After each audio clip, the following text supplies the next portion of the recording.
अगर आप दिल खोलकर प्रभु से मांगोगे तो आपका नाम लेकर आज भविष्यवाणी होगी, चाहे जितना भी समय लगे, लेकिन आज ऑनलाइन वाले जितने भी हैं, आज आपका नाम लेकर भविष्यवाणी होगी। बोला आमीन। अगर आप प्रार्थना में दम दिखाओगे तो आपके लिए भविष्यवाणी होगी। बोला आमीन। और मैं विनती प्रार्थना करता हूं, मेरे पिता जिन्होंने भेंट और श्वास को बोया, स्वर्ग से प्रतिफल देना, बोया हुआ हजार नहीं लाखों गुना काटने पाए यीशु तेरे महानाम में। बोला आमीन। फिर से एक जोरदार ताली बजाकर धन्यवाद दें और अगला समय प्रभु के वचन का है। सब अपनी आंखों को बंद करें, परमेश्वर से बात करें, शांत हो जाएं। जिनके भी लंबे लंबे समय से, बहुत लंबे समय से अगर कोई काम रुका हुआ है, कोई ब्लेसिंग रुकी हुई है, जैसे ही आज आप खुदा के कलाम को सुनेंगे, मैं भविष्यवाणी करता हूं हर एक श्राप आपके ऊपर से टूटने पाएगा। आमीन। हर एक बंधनों से आप आजाद होंगे। आमीन। और जितने भी लोग ताजपुर की धरती पर पवित्र वेदी के सामने यहां पर बैठकर प्रभु की महिमा के लिए इकट्ठा हुए हैं, अपने मन में सिर्फ परमेश्वर के सामने एक सवाल करना कि प्रभु क्या मैं अपनी मर्जी से यहां पर आया हूं। मन में प्रभु के सामने बात करें कि परमेश्वर क्या मैं अपनी मर्जी से यहां पर आया हूं।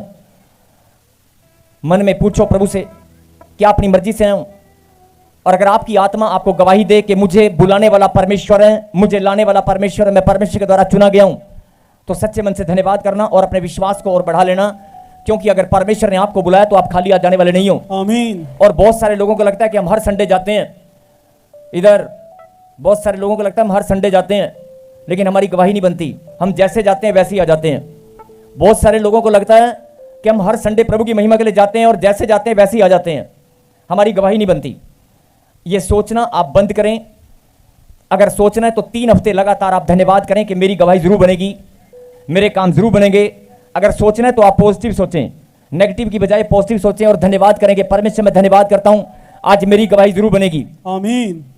बोला आमीन। आमीन। मैं फिर से बोल रहा हूं, जितने लोग तैयार है वचन के लिए, वॉलंटियर्स बैठ जाएं सब लोग, कोई इधर उधर ना घूमे, कोई उधर उधर कोई बातचीत ना करे। ये समय प्रभु के वचन का, और वचन आज जब आप सुनेंगे, जब वचन आपके अंदर जाएगा, ये आत्मिक मन्ना जिसे परमेश्वर ने भेजा है, आप जैसे ही आप वचन को ग्रहण करेंगे, आपकी आत्मा अपने आप गवाही देगी, आपका शरीर गवाही देगा, आपकी बॉडी आपको गवाही देगी, आपका शरीर, आपकी आत्मा, आपका मन, आपका हृदय आपको गवाही देगा कि हाँ आज कुछ मैंने ग्रहण किया है। बोला आमीन। प्रभु के वचन से मत्ती की किताब 16वां अध्याय पढ़ेंगे 1 से लेकर 3 तक। 16वां अध्याय 16 चैप्टर वर्स 1 to 3। फरीसियों और सदूकियों ने पास आकर उसे परखने के लिए उससे कहा, हमें स्वर्ग का कोई चिन्ह दिखा। उसने उनको उत्तर दिया, सांझ को तुम कहते हो मौसम अच्छा रहेगा क्योंकि आकाश लाल है, और भोर को कहते हो आज आंधी आएगी क्योंकि आकाश लाल और धूमिल है। तुम आकाश के लक्षण देखकर उसका भेद बता सकते हो, पर समों के चिन्हों का भेद क्यों नहीं बता सकते। बोला हालेलुया। हालेलुया। फरीसी और सदूकियों ने पास आकर उसे परखने के लिए, यीशु मसीह को परखना चाहते थे, और परखने के लिए उन्होंने कहा कि स्वर्ग का कोई चिन्ह दिखा। उसने उनको उत्तर दिया, सांझ को तुम कहते हो मौसम अच्छा रहेगा, यानी कि आज भी बहुत सारे लोग बादलों की ओर देखकर, आकाश को देखकर कि आकाश लाल है या आकाश में अंधेरा, एक साइड में अंधेरा है, ऐसे आकाश या बादल को देखकर, सूरज की रोशनी को देखकर बहुत सारे लोग अंदाजा लगा लेते हैं और पहले से बोल देते हैं कि आज बारिश आएगी, इधर से तूफान आने वाला है, हवाएं पश्चिमी हैं या पूर्वी हवा चली है तो आज ये होगा, पश्चिम हवा चली है तो ये होगा, और आकाश अगर लाल है तो मौसम अच्छा रहेगा, या आकाश लाल है तो आंधी आएगी। ऐसे बहुत सारे लोग अंदाजा लगाते हैं, पुराने समय भी अंदाजा लगाते थे और आज भी ऐसे ही आकाश के चिन्ह देखकर आज भी लोग पहले बता देते हैं कि ऐसा होने वाला है। बोला हालेलुया। हालेलुया। और यही बात परमेश्वर आपको बताना चाहते हैं कि तुम आकाश के चिन्ह को देखकर मौसम की जानकारी पहले से तुम्हें पता चल जाती है, बादलों को देखकर, हवा के रुख को देखकर तुम्हें पता चल जाता है, ह्यूमिडिटी को देखकर कि अगर हुमस है तो बारिश आ सकती है या आंधी आने वाली है। आप अंदाजा लगाते हैं और वो अंदाजा बहुत बार परफेक्ट होता है, लेकिन तुम आकाश के लक्षण देखकर उसका भेद बता सकते हो, पर समयों के चिन्ह का भेद क्यों नहीं बता सकते। किसके चिन्ह की बात हो रही है? आकाश के लक्षण देखकर, यानी आकाश में बादल है, लाल मौसम है, लाल बादल है, बादल का रंग देखकर, हवा का रुख देखकर, आकाश के लक्षण देखकर तुम सब कुछ पहचान लेते हो, लेकिन यहां पर जो लिखा है समयों के चिन्ह का भेद क्यों नहीं बता सकते। अब समय के चिन्ह, समय के कौन से चिन्ह हैं? समय के चिन्ह कौन से समय के चिन्ह की बात हो रही है? परमेश्वर आपसे क्या कहना चाहते हैं? परमेश्वर समय के चिन्ह की बात कि हर एक इंसान आकाश के लक्षण को देखकर पहले से बता देता है कि मौसम कैसा रहेगा, उसे आप पहचान लेते हो, लेकिन समय के चिन्ह आप क्यों नहीं बता सकते? अब आधे लोगों को यह नहीं पता कि समय के कौन से चिन्ह हैं, यानी जो आने वाला समय है वो कैसा होगा। अभी जो मेरे जीवन में समय चल रहा है वो समय कैसा है, और जो आने वाला समय है वो कैसा होगा, ये आप भेद क्यों नहीं जान सकते? ये परमेश्वर ने यहां पर लिखा है। कई लोग कहेंगे कि ये तो भविष्यवाणी है, हम थोड़ी भविष्यवाणी कर सकते हैं, लेकिन समय के चिन्हों को आप पहचान सकते हैं। इसका मतलब क्या है? ये किसके मुंह से निकला वचन है? परमेश्वर के। जरा ध्यान से सुने, जरा ध्यान से सुने। जो बहन 15 साल से रो रही है, प्रभु मुझे बच्चा कब मिलेगा। 10 साल से कोई भाई मेहनत कर रहा है और बोल रहा है मेरा मकान कब बनेगा, मेरे जीवन में आशीष कब आएगी। फिर सुने कि मेरी बीमारी कब जाएगी, मेरे घर से समस्या कब जाएगी। जो प्रॉब्लम समस्याएं आप लेकर अपने जीवन में घूम रहे हैं, उनसे छुटकारा कब मिलेगा, आप ये क्यों नहीं जानते? आप रो रो कर दुआएं करते हैं, प्रार्थना करते हैं कि मेरे बच्चों की शादी कब होगी, मुझे बच्चा कब मिलेगा, मेरा घर कब बनेगा। अपनी ब्लेसिंग को तो आप प्रभु के सामने रखते हैं, मांगते हैं। परमेश्वर जो समझाना चाहते हैं कि मेरी बेटी, मेरे बेटे, आकाश के लक्षण देखकर तुम मौसम की जानकारी पहले से बता देते हो, लेकिन समय का चिन्ह तुम क्यों नहीं जानते कि तुम्हारे जीवन में समय कैसा चल रहा है और कैसा होना चाहिए, कैसा समय तुम्हारे जीवन में चलना चाहिए, या जो आने वाला समय है उसे देखकर भांपकर पहले से उसकी जानकारी तुम्हें अगर मिल जाए कि आने वाला समय बहुत कठोर है, कठिनाई से भरा है, कोई विपत्ति आने वाली है, कोई समस्या आने वाली है, तो आपको पहले से पता होना चाहिए। इसका मतलब ये किसने कहा? पकड़ ले, बोल हालेलुया, हालेलुया, बोल हालेलुया, हालेलुया, बोल हालेलुया। हालेलुया। घबराए नहीं, पैर मार दे बेटे इसके ऊपर, पैर।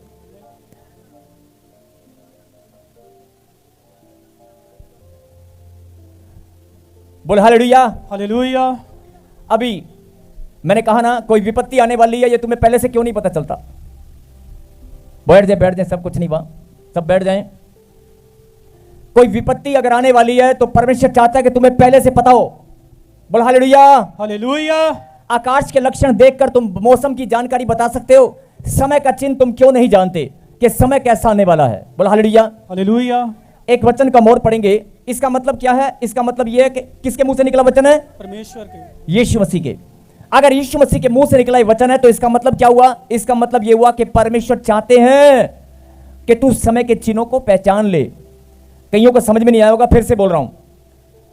परमेश्वर के मुंह से निकला वचन है कि आकाश के लक्षण देखकर तुम मौसम की जानकारी पहले से बता देते हो कि क्या होने वाला है, और आकाश के लक्षण देखकर उसका भेद बता सकते हो, पर समय के चिन्हों का भेद क्यों नहीं बता सकते?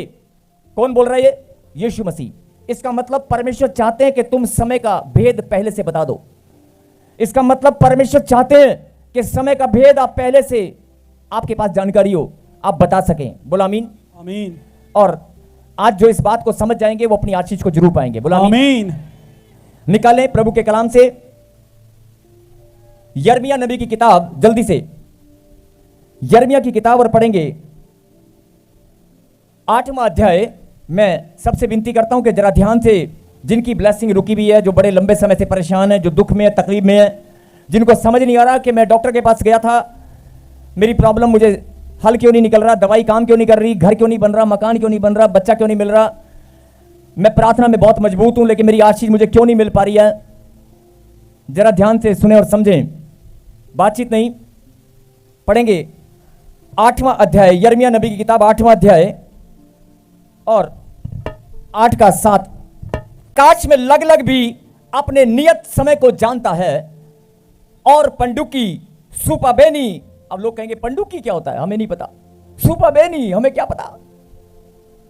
सुनो, जिनके कान खुले हैं वो कहें आमीन, और जिनके कान बंद है वो जोरदार ताली बजाएं, जोरदार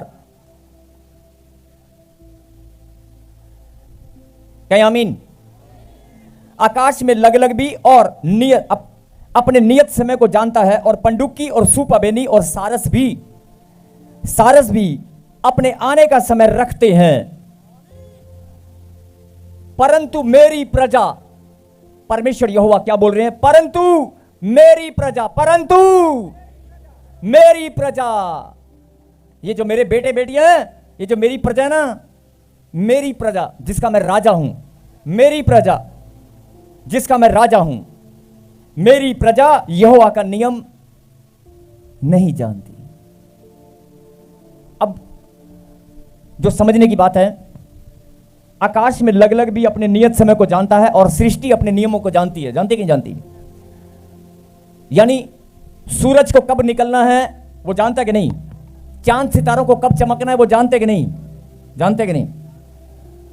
चांद और सितारों को सही समय पर निकलते देखते हो कि नहीं?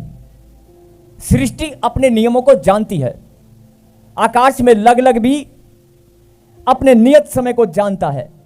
और पंडुकी, अब कहेंगे पंडुकी वो होगी जो पानी में समुद्र में रहती है, जिसको फोर्स वाले, एयरफोर्स वाले इस्तेमाल करते हैं। मैं उस पंडुकी की बात नहीं कर रहा हूं। पंडुकी एक पक्षी का नाम है जो कबूतर जाति की श्रेणी है। पंडुकी एक कबूतर जाति का पक्षी है।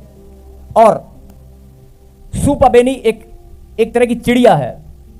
सुपाबेनी एक पक्षी का नाम है, बहुत सारे लोगों को नहीं पता होगा। एक पक्षी का नाम है जो चिड़िया की तरह होती है, सुपाबेनी। पंडुकी, सुपाबेनी और क्या लिखा, सारस। ये सब अपने आने का समय रखते हैं। यानी कि आपने देखा होगा कि कुछ पक्षी ऐसे होते हैं, जब गर्मी आती है, बसंत ऋतु आती है, पहले ठंडे स्थान पे चले जाते हैं और हजारों मील उड़कर जाते हैं, हजारों, झुंड का झुंड। आपने देखा होगा हर साल कुछ नए पक्षी आते हैं और वो ठंडे स्थान पर चले जाते हैं, और लेकिन जब बसंत ऋतु आती है तो पढ़ के देखना, गूगल पे सर्च कर लेना, हजारों मील सफर करके सही समय पर, यानी फरवरी के महीने में, मार्च के महीने में सही समय पर हिंदुस्तान में आते हैं। बहुत सारे पक्षी हैं, और बहुत सारे पक्षी उनको पता है कि ठंड कहां पर है, गर्मी में कहां जाना है, और जब बारिश आएगी तो हमें कहां जाना है, कहां पर छुपना है, जब ठंडा मौसम होगा तो हमें कहां रहना है, और बसंत ऋतु आएगी तो हमें कहां पर जाना है, और जब गर्मी आएगी तो कौन से देश में जाना है। और ये जो नाम बताए गए ना बाइबल के अंदर, पंडुकी और सुपाबेनी, ये स्पेशल पक्षी हैं। ये बहुत स्पेशल पक्षी हैं जो हर साल सही समय पर अपनी यात्रा करते हैं, हजारों मील यात्रा कर कर, और एक ही देश में आते हैं। एक देश में जाते हैं और एक देश में आते हैं हर साल। यानी पक्षी भी अपने समय को जानता है कि महीना आ चुका है। वो अनपढ़ है, वो पढ़ा लिखा नहीं है। पक्षी भी अपने समय को जानता है, वो पढ़ा लिखा नहीं है, वो अनपढ़ है, उसे कुछ नहीं पता, लेकिन वो भांप लेता है कि हाँ ठीक 10 दिन बाद, 15 दिन बाद हमें झुंड बनाकर उड़ना है, तैयारी कर लो। और सारी की सारी प्रजाति, 1-2 पक्षी नहीं, 10-15 नहीं, 20-25 नहीं, 100-200 नहीं, हजारों की तादाद में झुंड का झुंड इकट्ठा होता है और उड़ता है। बहुत सारे पक्षी ऑस्ट्रेलिया से आते हैं इंडिया में, बहुत सारे पक्षी एक देश से दूसरे देश चलते हैं। ऐसे सुपाबेनी और पंडुकी के बारे में बताया गया है। यिर्मयाह नबी उन पक्षियों का नाम लेकर यहां पर क्या बोल रहा है कि वो पक्षी भी अपने समय को जानते हैं कि कब हमें कौन सी ऋतु में कहां पर जाना है। लेकिन यहोवा कहता है मेरी प्रजा मेरे नियम को नहीं जानती। कितने दुख की बात है। पक्षी पहचान लेते हैं कि समय क्या चल रहा है, और अगर समय बदलने वाला है तो हमें अब कहां जाना है, हमारा दाना पानी कहां मिलेगा, अब समय बदल गया तो हमें कहां जाना है, फिर समय बदल गया मौसम के अनुसार तो हमें कहां जाना है। पक्षी पहचान लेते हैं, जानवर पहचान लेते हैं, लेकिन यह इंसान,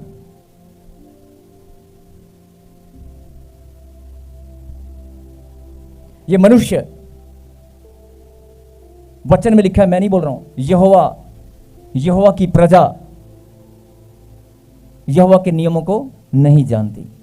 अब यहां पर बात हो रही है नियम की। कौन से नियम है जो परमेश्वर के, जो इंसान यहोवा की प्रजा नहीं जानती। और यीशु मसीह ने क्या कहा मत्ती की किताब में, फिर से जरा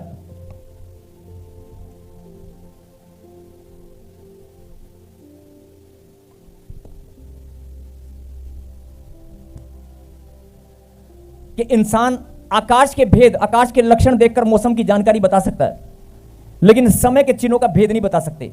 समय के चिन्हों का भेद क्यों नहीं बता सकते? अब ये समय के चिन्ह कौन से हैं? कौन से समय के चिन्ह की बात हो रही है? कौन से समय के चिन्ह की बात हो रही है कि आकाश के लक्षण देखकर मौसम बता देते हैं, लेकिन वचन में जो लिखा है, वचन को, पर समय के चिन्हों का भेद क्यों नहीं बता सकते? इसका मतलब परमेश्वर चाहता है कि हम समय के चिन्हों को पहचाने। और यिर्मयाह नबी क्या बोल रहा है कि पक्षी सूपाबेनी और पंडुकी सही समय पर यात्रा करते हैं, हजारों मील की, और लेकिन यहोवा की प्रजा समय नहीं जानती, नियम नहीं जानती। अब कौन से समय की बात हो रही है? कौन से समय की बात हो रही है? समय का भेद क्या है? समय के चिन्ह क्या है? आज परमेश्वर वो आपको बताना चाहता है। आप परमेश्वर के सामने जब प्रार्थना करते हैं तो आप प्रभु के सामने गिड़गिड़ाते हैं, रोते हैं कि प्रभु वो समय कब आएगा जब मेरे आंगन में बच्चा खेलेगा? प्रभु वो समय कब आएगा जब मैं रिश्तेदारों को इकट्ठा करके अपनी गली में टेंट लगाऊंगी और 1000 लोगों का खाना करूंगी कि मेरे मकान का रिबन आज कटने वाला है। मैं अपने रिश्तेदारों को इकट्ठा करके बुलाऊंगा कि मैं वो पिंड से कोठी पाली ओए, वो समय कब आएगा? आप वेट करते हैं समय की, है ना? प्रभु के सामने मांगते हैं, ओए मैं अपने रिश्तेदारों को इकट्ठा करके ना घट तो घट 500 बंदे की रोटी करनी है, मैं दिखाना रिश्तेदारों मेरा मुंडा बाहरों आया है, वो पीआर हो क्या है। वो समय की आप वेट करते हैं, लेकिन आप नहीं जानते कि वो समय कब आएगा। बात समझ रहे हो? आप मकान कब बनेगा, बच्चा कब घर में आएगा, कब वो खेलेगा, कब कूदेगा, कब आपकी नौकरी लगेगी पढ़ाई लिखाई के बाद, पढ़ाई लिखाई के बाद कब नौकरी लगेगी? नहीं, हो सकता है 2 साल भटकना पड़े, हो सकता है 3 साल भटकना पड़े, हो सकता है 3 महीने बाद नौकरी मिल जाए। आप समय को नहीं जानते। बोलो हालेलुया, हालेलुया। बोलो समय को नहीं जानते। आज परमेश्वर यही बात समझाना चाहते हैं, गहरी बात है, जरा समझ लेना। यिर्मयाह नबी ने कहा कि पक्षी समय को पहचानते हैं, उनको पता है कि अब मेरा दाना पानी, मेरी ब्लेसिंग उस देश में रखी है, तो वो उड़कर चले जाते हैं हजारों मील और सही समय पर वापस भी आ जाते हैं, यात्रा करते हैं। वो पहचान लेते हैं समय को कि समय बदलने वाला है। लेकिन इंसान यहोवा के नियमों को नहीं जानता, मेरी प्रजा मेरे नियमों को नहीं जानती। और यीशु मसीह ने नए नियम में, मत्ती की किताब में यीशु मसीह ने क्या कहा? आकाश के लक्षण देखकर तुम मौसम बता सकते हो, आंधी आने वाली है, बारिश आने वाली है, लेकिन समय का भेद, समय के चिन्हों का भेद क्यों नहीं जानते? अब समय के चिन्हों का भेद कौन सा है? यह समय के चिन्हों का भेद वही है कि आपको पहले से पता हो, आपको पता होना चाहिए, आप परमेश्वर की संतान हैं, कि मेरा मकान कब बनने वाला है, मेरे घर में आशीष कब बनने वाली है, कब मेरी जिंदगी बदलने वाली है, कब मैं महंगी कार में, मैं कब करोड़ों की गाड़ी में बैठकर यात्रा करने वाला हूं। खाली सपने मत देखो, आपको उस समय का पता होना चाहिए कि ठीक 3 महीने बाद, जैसे एक प्रेग्नेंट लेडी को पता होता है ठीक 8.5-9 महीने बाद, 9.5 महीने बाद, यानी 9 महीने के लगभग मुझे आशीष मिलेगी और मेरी झोली में एक लाल आने वाला है, एक पीला आने वाला है, एक काला आने वाला है। नहीं, उसे पता होता है लाल है कि पीला काला, वो तो प्रभु जानता है। नहीं, बेटा के बेटी आने वाली है, उसे पता होता है, टाइम का पता होता है 9 महीने। परमेश्वर कहता है ऐसे ही जो तुम, जब मैं आशीष देता हूं तो आशीष के बाद, जब मैं आशीष देता हूं तो उसका, ध्यान से सुनना, जब मैं मनुष्य को आशीष देता हूं तो उस आशीष का फल पता होता है कि ठीक 9 महीने बाद वो फल लगने वाला है। पेड़ पर, पेड़ जब उगता है, जब मौसम आता है तो पता होता है कि इस बार 3 महीने बाद इसके ऊपर फल लगेगा और ये मौसम आएगा और तब इसको फल लगेगा। जरा ध्यान से सुनना, मैं आपसे विनती करता हूं। एक प्रेग्नेंट लेडी, जब परमेश्वर उसकी कोख को आशीष देते हैं, उसके गर्भ को आशीष देते हैं, चाहे वो 10 साल बाद मिली है या 5 साल बाद मिली है या 1 साल बाद मिली है, लेकिन जब आशीष मिल जाती है तो उसको पता होता है कि 9 महीने बाद ये फल लेकर आएगी। ऐसे ही परमेश्वर कहता है कि मैं जो आशीष देता हूं, खाली बच्चे की आशीष की बात नहीं कर रहा हूं, मैं अपने बच्चों को जब आशीष देता हूं तो उनको पता होना चाहिए कि फल कब लगने वाला है। समझ आ रही बात? नहीं आई? एक प्रेग्नेंट लेडी को मैंने आशीष दिया और उसको मालूम है कि 9 महीने बाद, डॉक्टर को भी, साइंस को भी और इंसान को भी मालूम है कि 9 महीने के बाद फल लगने वाला है और 9 महीने के बाद मिठाई बंटने वाली है, 9 महीने के बाद खुशियां आने वाली हैं और पूरे रिश्तेदारों को इकट्ठा करके मैं सबको खाना खिलाने वाली हूं, पहले से पता होता है। लेकिन जो आप मांग रहे हैं, परमेश्वर कहता है मैं आशीष देने वाला परमेश्वर हूं। पक्षी अपने समय को पहचान लेते हैं, आप अपने समय को क्यों नहीं पहचानते? अब लोग कहेंगे हमें क्या पता प्रभु आशीष कब देगा, 3 साल बाद देगा, 4 साल बाद देगा, 10 साल बाद देगा।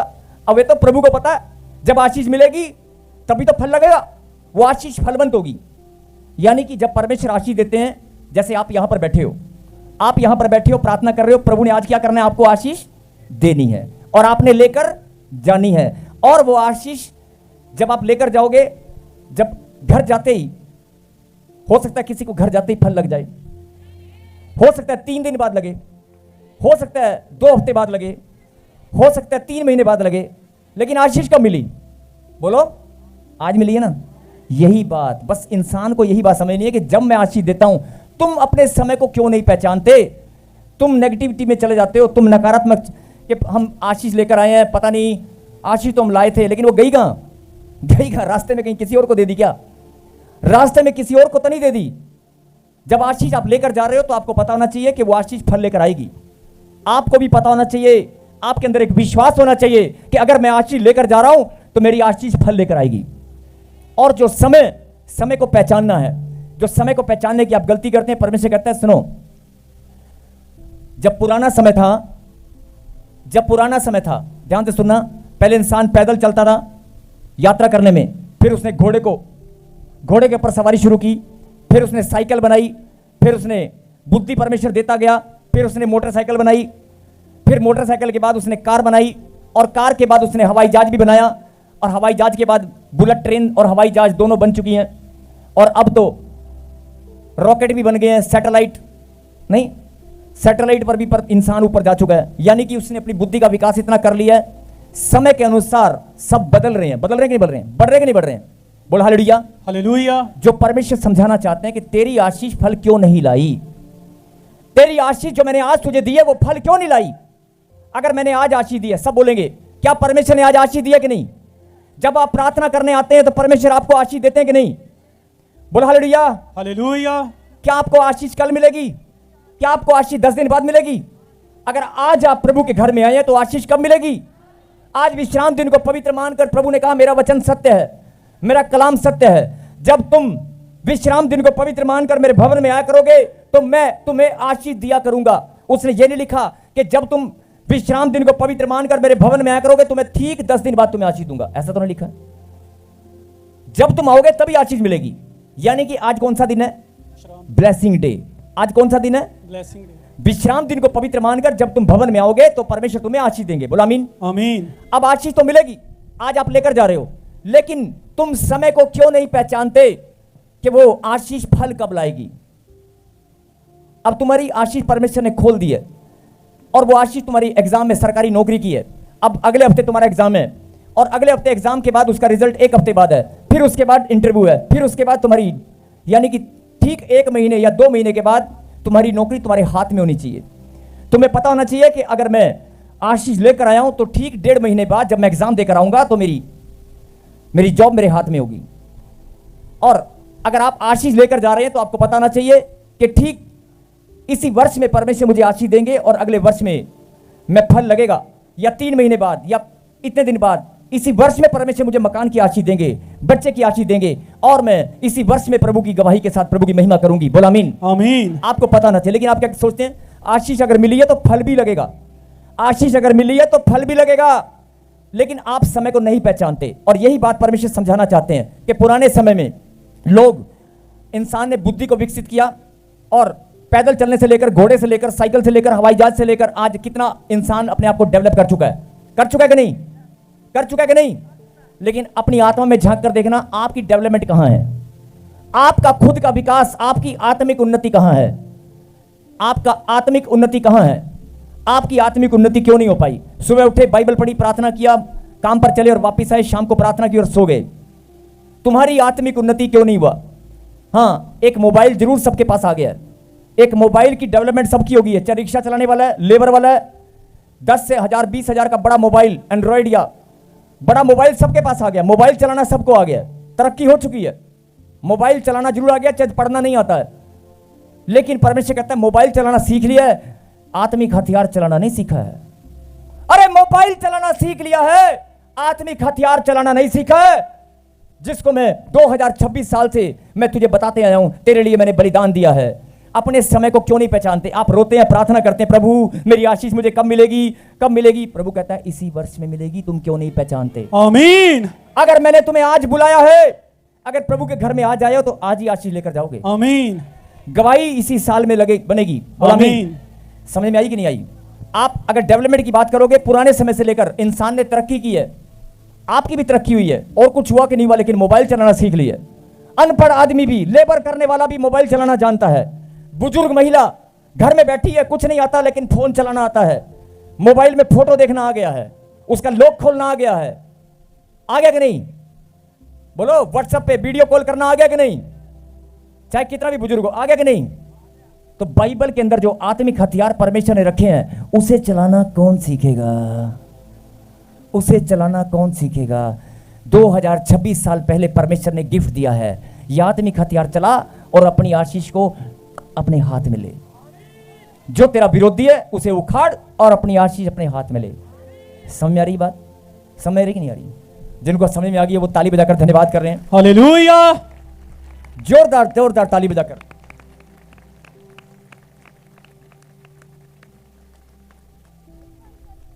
और समय जो बदलना है, समय को नहीं पहचानता इंसान। परमेश्वर कौन से समय की बात कर रहे हैं वो भी सुन लो। पर्सनल लाइफ में आपकी डेवलपमेंट हो चुकी है, लेकिन स्पिरिचुअल लाइफ में आपकी डेवलपमेंट नहीं हुआ है। स्पिरिचुअल लाइफ में, आत्मिक जीवन में उन्नति नहीं हुआ। उसका जीता जागता उदाहरण मैंने आपको दिया है कि इंसान ने इतनी तरक्की की है, कार चलाना आ गया, मोटरसाइकिल चलानी आ गई है, मोबाइल चलाना आ गया, अंग्रेजी भी बोलना आ गए हैं, सब कुछ आ गया, लेकिन आत्मिक हथियार जो परमेश्वर ने हमारी उन्नति के लिए रखे हैं उनको चलाना नहीं सीखा है। उसमें हम कमजोर हैं। वो कब सीखोगे? और जिस दिन तुम वो सीख लोगे, तुम्हारा समय तुम जान पाओगे कि मेरी आशीष 3 दिन बाद, मेरी आशीष 10 दिन बाद फल लेकर आने वाली है। मेरी ब्लेसिंग ठीक 10 दिन बाद फल लेकर आने वाली है। आपको पहले से पता होगा। बोला आमीन। आमीन। यानी कि जो चीज आपकी आशीष को रोकती है, जो श्राप, जो बद्दुआएं आपका पीछा करती हैं, जब आप आत्मिक उन्नति में बढ़ोगे तो आपकी आत्मा गवाही देगी। आपका मन, आपका हृदय, आपकी आत्मा गवाही देगी, अरे अब मेरे जीवन में कोई श्राप नहीं है, अब मेरा जीवन आनंद से भरा है। मैं प्रार्थना करती हूं, मेरी आत्मिक उन्नति हो रही है। और मैं विश्वास करता हूं कि विश्राम दिन को पवित्र मानकर जब मैं प्रभु के घर में गया था, मैं अपनी आशीष लेकर आया हूं। और वो जो आशीष है ना, जैसे ही मैं एग्जाम दूंगा, जैसे ही मैं नींव पत्थर रखूंगा, मेरा मकान बनता चला जाएगा। और जैसे ही मैं घोषणा करूंगा, मेरे घर में बच्चे की आशीष आएगी, इसी वर्ष में आएगी। मेरी मम्मी की चंगाई अभी होगी, बीमारी मेरे घर में दोबारा नहीं आएगी। आप आत्मिकता में इतने मजबूत बनेंगे, आपकी आत्मा आपको बताएगी कि आशीष कब आने वाली है। आप अभी सवाल करते हैं ना कि हम चर्च में गए थे, हम भेंट दशवांश भी बोते हैं, हम प्रार्थना भी करते हैं, लेकिन हमारी आशीष कब मिलेगी, हम कब ठीक होंगे, कब प्रार्थना करेंगे? परमेश्वर कहता है तू आकाश के लक्षण को जानता है, आकाश के लक्षण को देखकर तू ये बता देता है मौसम कौन सा आने वाला है। और जब मैं तुझे आशीष देता हूं हर संडे, तब तुझे पता नहीं चलता कि आशीष ये फल लेकर आने वाली है। क्यों? क्योंकि तूने मोबाइल चलाना सीख लिया है, लेकिन आत्मिक हथियार चलाना नहीं सीखा है। प्रार्थना करना सीख लिया है, लेकिन आत्मिक हथियार जो परमेश्वर ने दिए हैं उनको चलाना सीखना पड़ेगा। बोलो हालेलुया। हालेलुया। जो तुम्हारी ब्लेसिंग को रोकते हैं, जब आत्मिक हथियार उठाओगे तो शत्रु का सामना करोगे। जो दुष्ट आत्मा, जो बीमारी, जो प्रॉब्लम तुम्हारे जीवन में है, वो दूर हो जाएगी और तुम्हारी आत्मा गवाही देगी, यस माई ब्लेसिंग, मेरी आशीष, यस मैं लेकर आया और वो फल लेकर आने वाली है। आमीन। आप घोषणा करने लगोगे, आपकी आत्मा गवाही देगी। अभी आपका मन आपको बोलता है ना, यार पता नहीं कब आएगी।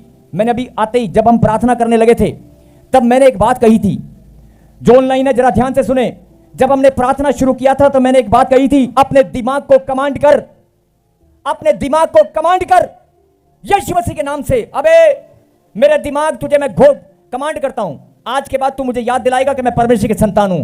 तू मुझे याद नहीं दिलाएगा कि मैं बांझ हूं। तू मुझे याद नहीं दिलाएगा कि मैं गरीब हूं, मैं बीमार हूं, मैं रो रहा हूं, मेरे घर में लड़ाई झगड़ा है, मेरे घर में क्लेश है, या मेरा किसी ने अपमान कर दिया है। तू मुझे नहीं याद दिलाएगा। तू मुझे याद दिलाएगा कि मैं परमेश्वर का बेटा हूं और मैं प्रार्थना में बढ़ रहा हूं। बोला था कि नहीं बोला था? ये घोषणा करना जब आप शुरू कर देंगे ना, तो अपनी आशीषों का समय आपको पता चल जाएगा। आपको किसी के सामने हाथ फैलाने की जरूरत नहीं है, आपको किसी के सामने रोने की जरूरत नहीं है। परमेश्वर ने कहा कि मैं हर संडे तुम्हें आशीष देता हूं, हर संडे। जब भी तू प्रार्थना में मांगता है, तेरा मांगना मैंने लिखा कलाम के अंदर दिया जाएगा, दिया जाएगा। जो भी तू मांगेगा वो दिया जाएगा। और तू जो लेकर जाएगा उसे संभालना सीख, आत्मिक हथियार उठाना सीख, और समय को पहचानना सीख, और वो समय तेरे जीवन में, बोल हालेलुया। हालेलुया। और बहुत सारे लोग अपनी आशीष क्यों नहीं पाते, एक लास्ट बात और सुनेंगे। आत्मिक हथियार किस लिए उठाने हैं? क्योंकि जब आशीष परमेश्वर आपको देते हैं तो आप जुबान के द्वारा, मन के द्वारा, जुबान के द्वारा, सोच के द्वारा, बोलबाणी के द्वारा, व्यवहार के द्वारा, अपने कर्मों के द्वारा आप अशुद्ध हो जाते हैं। किसी को गुस्सा करना, किसी को मुंह से कुछ बोल देना, यानी कि परमेश्वर चाहते हैं कि तू पवित्रता में बढ़।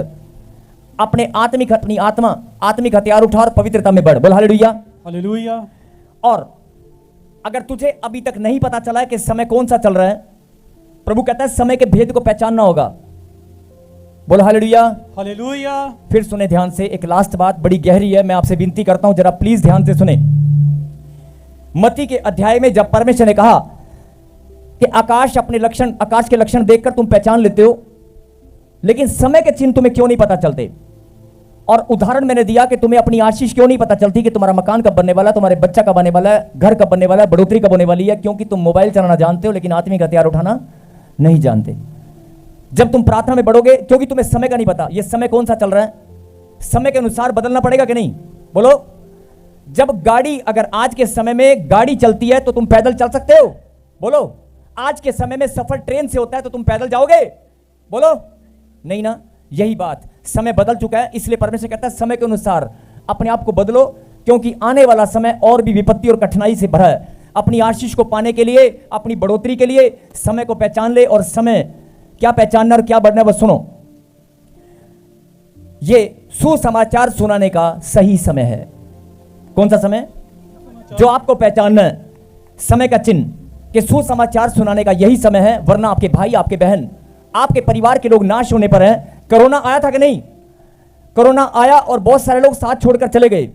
फिर से कोई विपत्ति अगर आ गई तो कौन बचाएगा? कौन बचाएगा उन आत्माओं को जिनके पास सुसमाचार नहीं पहुंचा? यह समय है, इस समय को पहचानना होगा।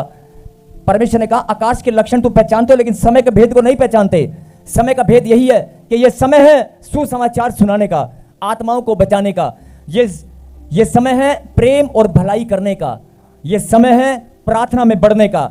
यह समय है, फिर सुने, सुसमाचार सुनाने का, आत्माओं को बचाने का, क्योंकि कल को मौका नहीं मिलेगा। बाद में आप ही के पिता, आपके माँ, आपके भाई, आपके परिवार के लोग आपको छोड़कर चले जाएंगे और आपको बड़ा दुख होगा कि काश मैंने सुसमाचार सुनाया होता तो हम स्वर्ग में इकट्ठा होते। फिर सुने, यह मौका दोबारा नहीं मिलेगा। परमेश्वर कहता है कि आज यह प्रकाशन मैंने इसीलिए भेजा है कि अभी भी अगर तेरी आशीष रुकी हुई है, अगर तेरी ब्लेसिंग रुकी हुई है, तो समय के भेद को पहचान ले। अगर कोई श्राप तेरा पीछा कर रहा है तो सुन, उसको तोड़ने का तरीका सुन। तू प्रार्थना करने में बढ़, तू सुसमाचार सुनाने में बढ़। वो श्राप परमेश्वर कहता है मैं पांव के नीचे कुचल दूंगा। हालेलुया। सुसमाचार सुनाने से बहुत सारे श्राप टूट जाते हैं। बोलो हालेलुया। हालेलुया। ये समय है, अगर समय के भेद को नहीं पहचानते, यीशु मसीह के मुंह से निकला वचन है, तो ये समय है सुसमाचार सुनाने का, प्रार्थना में बढ़ने का, आत्मिक हथियार उठाने का। लेकिन आत्मिक हथियार तो तब उठाओगे जब वचन की शिक्षा में बढ़ोगे, जब वचन की शिक्षा में बढ़ोगे, जब प्रार्थना करोगे, जब खुदा के कलाम को उठाओगे, बाइबल को पढ़ना शुरू करोगे, तभी तो आत्मिक हथियार को पहचान पाओगे कि आत्मिक हथियार कौन से परमेश्वर ने हमें दिए हैं। बोलो हालेलुया। हालेलुया। और पवित्रता में बढ़कर शिक्षा को ग्रहण करने का समय है। और उसके पास सबसे सुंदर बात, ये भय मानने का समय है। अगर पाप में हो, गुनाह में हो, तो ये समय है भय मानने का। उसका भय मानो और मन फिराओ। बोलो हालेलुया। हालेलुया। उसका भय मानो और पश्चाताप करो। आपके अंदर प्रभु का डर अगर नहीं है तो समय है, अभी भी घुटने टिका लो और भय मान लो, उसका डर अपने अंदर और बढ़ा लो। बोलो हालेलुया। हालेलुया। ये समय है। बोलो आमीन। आमीन। और ये समय है अपनी बुलाहट को पहचानने का। हिंदुस्तान के कोने कोने से, पंजाब के अलग अलग जगह से आप लोग यहां पर आए हैं। इस मिनिस्ट्री में अगर आपको प्रभु का आत्मा लेकर आया है, परमेश्वर के दूत लेकर आए हैं, तो इस समय को पहचान लो। चर्च बहुत हैं, पास्टर बहुत हैं, प्रभु के दास बहुत हैं, लेकिन आप अगर यहां पर आए हैं तो अपनी बुलाहट को पहचान लो। परमेश्वर ने तुम्हें हालेलुया के नारे लगाने के लिए, ताली बजाने के लिए नहीं बुलाया। परमेश्वर ने तुम्हें चुना है अपनी महिमा के लिए। परमेश्वर ने तुम्हें चुना है अपनी महिमा के लिए। अगर संडे के दिन वचन सुनाकर प्रभु ने यहां पर तुम्हें बुलाया वचन सुनाने के लिए, तो वो तुम्हारे जीवन में आशीष देना चाहता है। आमीन। आज का दिन, मैंने फिर कहा, आज का दिन ब्लेसिंग डे है। कौन सा डे है? Blessing day. ब्लेसिंग डे है। आज परमेश्वर ने आपकी आशीष का दिन आज ठहरा दिया है। बोला आमीन। अपनी बुलाहट को पहचान लो। बोला आमीन। एक लास्ट बात, उसके बाद हम प्रार्थना करेंगे। मैं फिर बोल रहा हूं, मोबाइल चलाना जानते हैं लेकिन आत्मिक हथियार उठाना नहीं जानते। रोना जानते हैं, रोना जानते हैं लेकिन दुष्ट आत्मा को डांटना नहीं जानते, घोषणा करना नहीं जानते, परमेश्वर के लिए मजबूत बनना नहीं जानते। और परमेश्वर चाहते हैं कि सुन, जो मैंने वचन में कहा कि समय के भेद, वो समय के भेद यही है कि समय के अनुसार अपने आप को बदल ले, समय के अनुसार अपने आप को चेंज करो। जैसे घोड़े सर साइकिल, साइकिल से मोटरसाइकिल, मोटरसाइकिल से कार में बदल गए, आज कार में चलने वाले पैदल चलेंगे क्या? तो समय के अनुसार पहचान लो, यीशु मसीह ने अपना बलिदान देकर हमें छुड़ा लिया है, शैतान का अधिकार खत्म हो चुका है। बोलो आमीन। और परमेश्वर बताना चाहते हैं कि मेरी बेटी आत्मिक हथियार उठाना सीख ले। अगर नहीं पता तो प्रार्थना में बढ़ना शुरू कर दे, ये समय है, क्योंकि आने वाले समय में हो सकता है, ध्यान से सुनना, हो सकता है जैसे कोरोना आया था ऐसे मैं अपना हृदय फिर से कठोर कर लूं। अपना हृदय अगर मैंने कठोर कर लिया, कोई और बीमारी, कोई और महामारी तुम सामना करने लगे, तो कौन बचेगा और कौन नहीं, ये तो परमेश्वर ही जानता है। बोला आमीन। इसलिए जब बाढ़ आती है, जब प्राकृतिक आपदाएं आती हैं, भूकंप आता है, केवल वही लोग बचते हैं धर्मी जन, जो परमेश्वर के लिए प्रार्थना करते हैं, जो परमेश्वर को जिन्होंने समर्पण किया है। बोला आमीन। एक लास्ट बात फिर बोल रहा हूं, समय को पहचान लो, ये समय है अपनी बुलाहट को पहचानने का। बोलो मेरे पीछे, ये समय है अपनी बुलाहट को पहचानने का, यह समय है प्रार्थना में बढ़ने का, यह समय है वचन की शिक्षा में बढ़ने का, आत्मिक हथियार पहचानने का, कि जो आत्मिक हथियार परमेश्वर ने दिया उन्हें उठा लो और तैयार हो जाओ। बोलो हालेलुया, हालेलुया। समय है सुसमाचार सुनाने का, आत्माओं को बचाने का, यह समय है